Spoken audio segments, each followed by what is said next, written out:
Hello hi అండి, నమస్తే అందరికీ. మనం ప్రస్తుతానికి నల్గొండ జిల్లా కట్టంగూరు మండలం గార్లవాయగూడెం గ్రామ పంచాయతీ పరిధిలో ఒంగూరు సైదులు గ్రామ శాఖ అధ్యక్షులు బీఆర్ఎస్ పార్టీ తరఫున మనతో ఉన్నారు. గత ప్రభుత్వంలో ఎలాంటి అభివృద్ధి కార్యక్రమాలు చేసిరో అతని అడిగి తెలుసుకుందాం. ఇతను తెలంగాణ ఉద్యమంలో వంట వార్పులలో కూడా కీలక పాత్ర పోషించింది. మరి అట్లాంటి వ్యక్తికి ఎలాంటి ప్రాధాన్యత ఇచ్చింది ఆ ప్రభుత్వంలో అడిగి తెలుసుకునే ప్రయత్నం చేద్దాం. నమస్తే సార్, మీరు తెలంగాణ ఉద్యమం కోసం పోరాటం చేసినప్పుడు ఎలాంటి గౌరవం దక్కింది మీకు బీఆర్ఎస్ పార్టీలో? ఇక బీఆర్ఎస్ పార్టీలు అంటే అప్పటి నుంచి మనం ఉద్యమం కానీ పనిచేస్తున్నాం కాబట్టి గతంలో మనం మండల పార్టీ ఉపాధ్యక్షులకు కూడా చేసినాం. తలారి యాదగిరి ఉన్నప్పుడు ఇట్లా అప్పటి నుంచి ఇప్పటిదాకా కూడా చేసుకుంటూ వస్తూనే ఉన్నాం. కాకుంటే ఏంటంటే మనం జనాల్ని పార్టీ చిన్నగా ఉన్నప్పుడు ఒకళ్ళు ఇద్దరు ఉన్నప్పుడు మనం ఓర్చుకొని ఇంకోళ్ళు నెట్టుకు రావడం, పదవులే మనకు కావాలంటే జనాలు మనం రారు కాబట్టి మనం ఓర్చుకుంటాం. మనం ముందుకు వచ్చేటోళ్ళని వాళ్ళని సరి చేసుకుంటా మనం ఏమైనా మన పదవి ఉన్నా లేకపోయినా సమస్య కాదు, మనకి ఉద్యోగం కొనసాగాలి, మనకు పార్టీ పైకి లేవాలనే ఉద్దేశంతో నేను చేసుకుంటూ అట్లా ఏ పదవులకు కూడా ఆశించకుండా పనిచేసినాం. ఇప్పటిదాకా కూడా నేను కనీసానికి ఏ పదవి కూడా తీసుకోకుండా కూడా మొన్న అందరూ ఉండి మా వాళ్ళు సర్పంచ్గా గెలిపించుకున్నాం. మన గ్రామ పంచాయతీ ఏర్పాటైనాక ఉద్యమ పార్టీగా ఎదుర్కొంటా కూడా మేము చిన్న ఊర్లో అందరూ పెద్ద పెద్ద నాయకులు, బడా నాయకులు మొత్తం మేము కాంగ్రెస్ పార్టీ అది ఇది అని చెప్పేసి ఈ పోరగాళ్ళు ఏం చేస్తారు మమ్మల్ని అనే ఉద్దేశంతో ఇట్లా మమ్మల్ని ఏలన చేస్తుంటే కూడా మేము దీన్ని ఎట్లనైనా చేసి కవర్ చేసుకోవాలి, వాళ్ళ నవ్విన వాళ్ళ కింద బోర్ల పడదని చెప్పేసి మేము పోరగాళ్ళతో సరి చేసుకుంటా పార్టీని పైకి లేపుకున్నాం. పోయినసారి సర్పంచ్ గెలిపించుకున్నాం. వార్డు నెంబర్లు అంతా మనదే గ్రామ పంచాయతీ చేసుకున్నాం. మొన్నటిదాకా మంచిగా బలంగా పనిచేసినాం. అందరూ కూడా ఊరు మొత్తం వన్ సైడ్ కూడా అయ్యింది.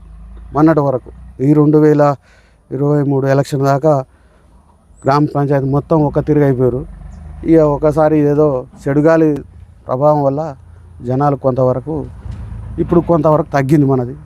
మళ్ళీ ఇప్పుడు మన సారు చేసిన పనులు కూడా అన్ని మంచిగానే చేసుకుంటూ వచ్చినాయి. కానీ కొన్నిట్లలో కొన్ని మైనస్ కావడం, చిన్నవి అవి పెద్ద కాకుండా ఇల్లు అనేది ఒకటి, రేషన్ కార్డులు అనేది ఒకటి లేక కొంతవరకు మైనస్ అయింది. అదొకటే జనాలు పోతే ఎలిగేషన్ చూపించుకుంటూ వచ్చారు. అదొకటే తప్ప మన గవర్నమెంట్ మీద ఎలాంటి లేదు. మనకు మంచి స్పందన ఉంది. ఇప్పటికైనా మనం ఏదానికైనా రెడీగా ఉన్నాం. కాకుంటే ఇప్పుడు వాళ్ళు పార్టీకి అట్లా పైగా ఉన్నా కానీ వాళ్ళు చేసిన అభివృద్ధి లేక జనాలు మొత్తం విరక్తితో మళ్ళీ మన గవర్నమెంట్నే కోరుకుంటారు. నెక్స్ట్ ఇప్పుడు రన్నింగ్లో కూడా మనమే ఉంటే ఇప్పుడు రేపు గ్రామ పంచాయతీ ఎలక్షన్లో కూడా మనకే ఛాన్స్ దక్కే అవకాశం ఎక్కువ 100% మనకే ఉంది, అతులకు లేదు. సరే అదంతా ఇప్పుడు కొంతవరకు పార్టీ అధికారాలు ఉందని చెప్పేసి కొంతమంది సాటంగా ఉండు, అటు చేసుడు ఇటు చేసుడు కాకుండా నీ కాడికి వచ్చేవరకే ఇప్పుడైతే గవర్నమెంట్ మీద వ్యతిరేకం ఉంది కాబట్టి ఖచ్చితంగా అందరూ మనల్ని కోరుకుంటారు. మనల్ని గెలిపించే ఛాన్స్ ఎక్కువ వరకు ఉంది.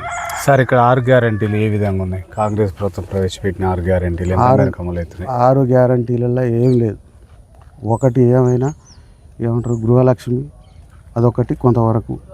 ఇక ఆ తర్వాత రుణమాఫీలు అన్నాడు కానీ ఏది లేదు. ఇప్పుడు రైతు బంధు వేస్తున్నాడు, అంత రామ్ అయిపోయింది. ఏ దానికి కూడా లేదు. ఖచ్చితంగా వాళ్ళు చేసిన పని ఏం లేదు. ఆ ఫ్రీ బస్సు పెట్టిండు, ఆ ఫ్రీ బస్సులో రోజు ఆడవాళ్ళు కొట్టుకుంటున్నారు, అందరం చూస్తూనే ఉన్నాం. వాళ్ళు చేసిన దాంట్లో ఏది కూడా కరెక్ట్ లేదు. 6 గ్యారంటీలో ఏ ఒక్కటి కూడా అమలు కాలేదు. సరే, మాజీ ముఖ్యమంత్రి ప్రవేశపెట్టిన పథకాలు ఈ మారుమూల గ్రామానికి ఎంత మేరకు అమలైనవి అంటారు? కేసీఆర్ పెట్టినాయి, ప్రతి ఒక్క ఇంటికి చేరినాయి. దాదాపుగా మా ఊరికి కేసీఆర్ గారి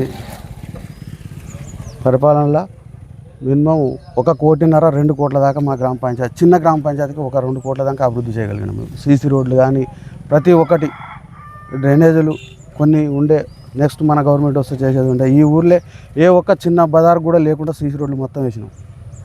ఒక డ్రైనేజీలు కొన్ని ప్రాబ్లం ఉన్నాయి. నెక్స్ట్ మళ్ళీ ఇప్పుడు కూడా మనం వస్తే మళ్ళీ అదే చేసుకుంటాం, మన పని మనం చేసుకుని పోతాం. ఈ ఊర్లో వాళ్ళు ఉన్న అన్ని రోజులు ఒక్కటి కూడా వాళ్ళు చేసింది లేదు.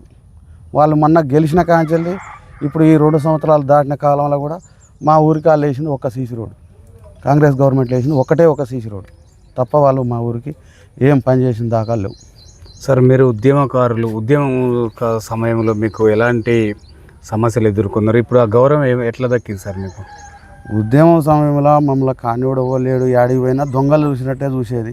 అమ్మ వీళ్ళు ఏం చేస్తారా, ఈ ఒక్కరిద్దరు ఏం చేస్తారని చెప్పేసి టెంట్ వేసుకొని కూర్చుంటే నీ అమ్మ ఏం అడుక్కుంటాను కూర్చురా, వీళ్ళు ఏంటి కూర్చురా, ఈ ఒక్క ఇద్దరు ఏం చేస్తారని చెప్పేసి ఏలన చేసేది. అయినా కూడా మన పని మనం చేసుకుంటూ పోయి సరే నవ్విన చేయను ఒకరోజు వండకుండా పోద్దా అనే ఉద్దేశంతో మేము చేసినాం. దానికి స్పందన మంచిగా వచ్చింది. ఇప్పటి వరకు వాళ్ళు నవ్విన వాళ్ళంతా మన కాళ్ళ కిందకి వచ్చారు. సార్ నిన్న జరిగిన సమ్మె సక్సెస్ అయిందంటారా? నిన్న జరిగిన సమ్మె 100% సక్సెస్ అయ్యింది.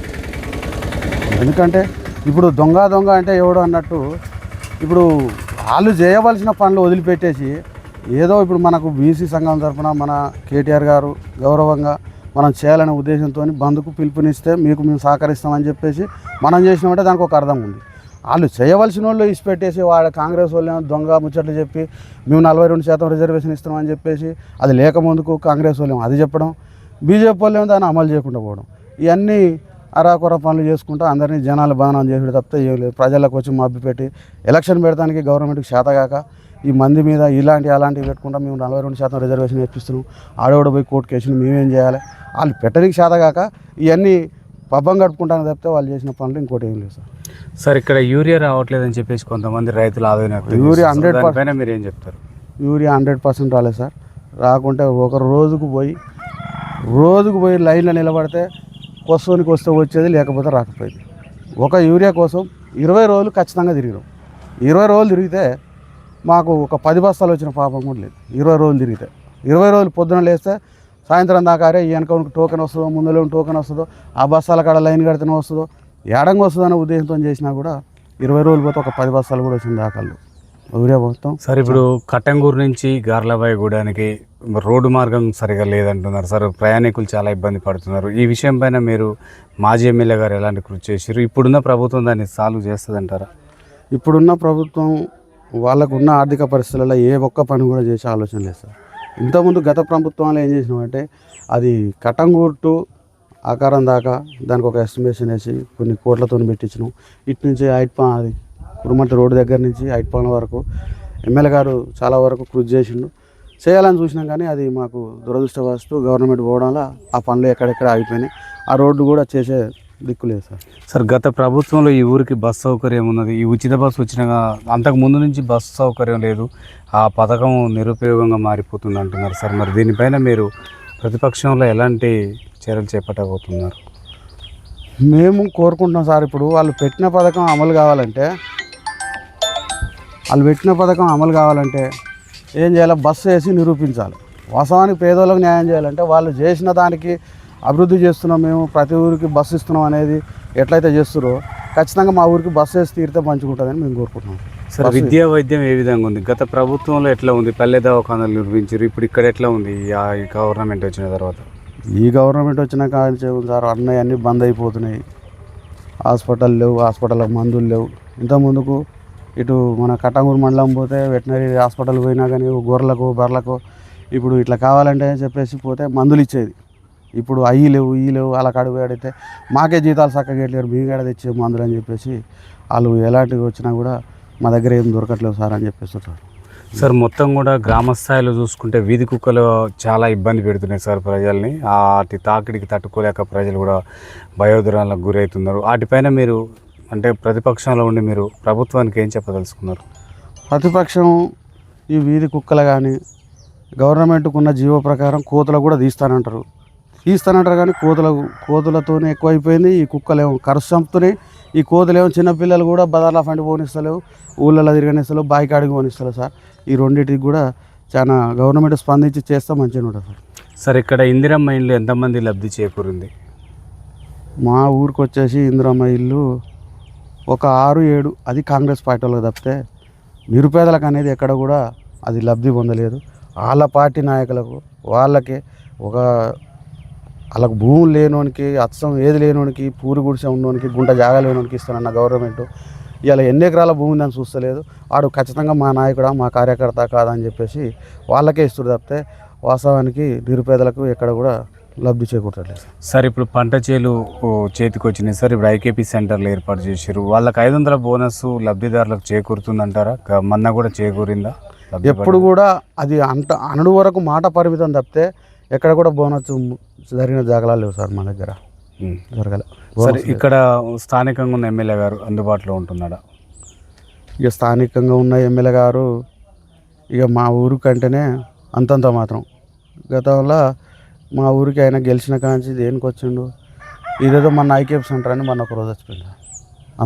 అంతే కానీ అంత మించి ఇక మా ఊరికి ఒకరోజు సీసీ రోడ్డుకు ఒకరోజు ఓపెనింగ్కి వచ్చాడు. ఆ 2 సంవత్సరాల మీద ఒక 2 సార్లు వచ్చిపోయాడు. సార్ ఇప్పుడు అధిష్టానం గుర్తించి మీరు ఎలాంటి పదవులు ఆశిస్తున్నారు? మేము ఎలాంటి పదవులకు ఆశపడితే పదవులు మాకు దక్కాయి సార్. పదవులు లేకున్నా ఇప్పటికి కూడా మేము ఎందుకంటే మళ్ళీ మన పార్టీ కొంచెం బలం తగ్గింది కాబట్టి మళ్ళీ కూడా మనం ఇప్పటికైనా రెడీగా ఓర్చుకొని ఇంకెవరన్నా వచ్చి నేను చేస్తానే క్రమంలో ఉంటే ఇప్పటికైనా మనం వెనక తగ్గి ఇంకెవరన్నా ఉంటే కూడా ముందుకు నెడతాం. ఎందుకంటే మాకు పార్టీ బలోపేతం కావాలి కానీ మాకు పదవులు ముఖ్యం కాదు సార్ ఇక్కడ. సో ఓకే సార్, రేపు జరగబోయే ఉప ఎన్నిక జూబ్లీ హిల్స్ ఉప ఎన్నికలో మీ బీఆర్ఎస్ పాత్ర ఏ విధంగా ఉంటుంది? గెలవబోతున్నారా? ఖచ్చితంగా 100% గెలవబోతుంది సార్. ఎంత మెజారిటీ వస్తుంది అనుకుంటున్నారు? మెజారిటీ ఒక 30 నుంచి 40 దాకా వస్తుంది అనుకుంటున్నాం సార్. సార్ రేపు గ్రామ పంచాయతీ ఎన్నికలలో ఓటు అంటే చాలా విలువైంది. ఆ ఓటును అమ్ముకోకుండా ఓటర్లకు ఏం సలహాలు చెప్తారు సార్ మీరు? మేము వాళ్ళకు ఇక కొత్తగా చేయవలసిన అవసరం లేదు సార్. వాళ్ళు చెప్పినవి ఉన్నాయి కదా, వాళ్ళు చేసిన హామీలు ఇచ్చిన హామీలు అదొక్కటి చెప్పుకుంటే సరిపోదు సార్. మీకు వాళ్ళు ఇస్తారన్న హామీలు 6 గ్యారంటీల్లో ఏమి ఇచ్చారు, మీకు ఏం చేస్తారు, వాళ్ళకి ఏం చూసి ఓటేస్తారని మేము ప్రజల్ని గదే అడుగుతాం సార్. వాళ్ళు ఇచ్చిన ఆయుధమే వాళ్ళ మీద వాడుతుంది తప్పితే మేము కొత్తగా వాడవలసిన అవసరం లేదు సార్. మండలంలో మీరు ఎన్ని స్థానాలు గెలుచుకోబోతుంది మీ పార్టీ రేపు స్థానిక ఎన్నికలలో? స్థానిక ఎన్నికలలో మా పార్టీ ఖచ్చితంగా 100% మాయే కావాలని కోరుకుంటున్నాం, జరుగుద్ది కూడా అనుకుంటున్నాం సార్. ఓకే సార్, ఓటర్లకు ఏం చెప్పదలుచుకున్నారు ఫైనల్గా? ఈ గార్లవాయిగూడెం ప్రజలకు కానీ మండల స్థాయిలో ఓటర్లకు కానీ ఏం చెప్పదలుచుకున్నారు ఎన్నికలను ఉద్దేశించి ఖచ్చితంగా వాళ్ళు చేసే పని వాళ్ళు చేస్తారు. మనం చెప్పేది ఏంటంటే ఖచ్చితంగా మేము మీకోసం నిలబడతాం, మీకు న్యాయం జరిపిస్తాం. వాళ్ళు ఇస్తానన్న హామీలను కూడా మనం ఖచ్చితంగా యువతల పార్టీ బలంగా ఉంటేనే రేపు వాళ్ళకు పక్క భయం పడి ఎక్కడ పోయినా మనకు స్పందన లేకుండా అయిపోతుంది కదా అని చెప్పేసి ఈ గవర్నమెంట్లో మన ప్రతిపక్షం వల్లే అధికారాలకు వస్తున్న మనం వెనకాడిపోతున్న ఉద్దేశంతో ఖచ్చితంగా రేపు అన్నిట్లలో మన బీఆర్ఎస్ పార్టీ గెలిస్తేనే అవతల భయంతో కొన్ని పనులు చేస్తారని అనుకుంటున్నాం sir. Okay right, thank you sir. చూస్తూనే ఉండండి మీ తెలుగు టీవీ.